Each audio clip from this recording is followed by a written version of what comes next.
सिंधुदुर्ग जिल्ह्यात यंदा कडक उन्हाळा जाणवत असल्याने जिल्हा ग्रामीण पाणीपुरवठा विभागातर्फे संभाव्य पाणी टंचाई कृती आराखडा तयार करण्यात आला आहे।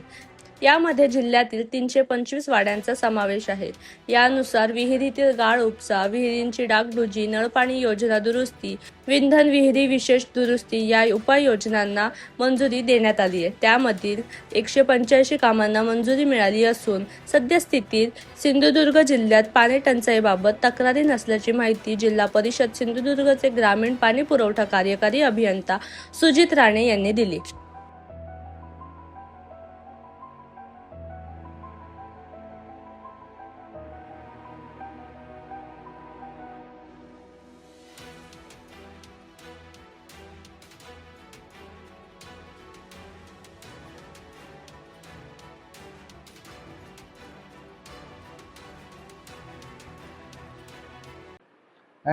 पाणी टंचाई संदर्भात काय पाणी टंचाई संदर्भात आपण टोटल जिल्ह्याचा संभाव्य पाणी टंचाई निवारण कृती आराखडा तयार केलेला होता। त्याचा जवळपास 325 वाड्यांचा हा आराखडा होता। याच्यामध्ये वेगवेगळ्या उपाययोजना होत्या। विहीर खोल करणे, गाळ काढणे, विंधन विहीर घेणे, त्याच्यानंतर नळ पाणी पुरवठा योजना विशेष दुरुस्त करणे, तात्पुरत्या पूरक नळ योजना घेणे आणि विंधन विहिरी घेणे, विंधन विहीर विशेष दुरुस्त करणे, अशा उपाययोजना आपण घेतलेल्या होत्या। त्याच्यापैकी जवळपास आता आपण 185 उपाययोजनांना मंजुरी मिळालेली आहे।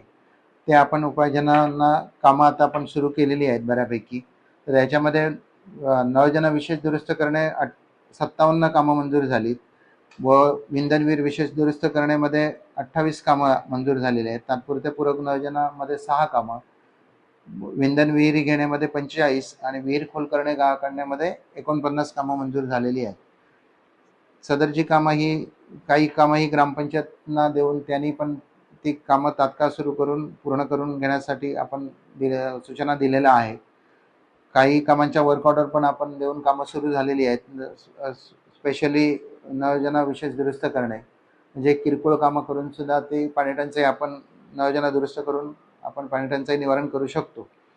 सद्यस्थितीत आपल्याकडे पाणी टंचाईबाबत अशा काय तक्रारी प्राप्त झालेल्या नाही आहेत।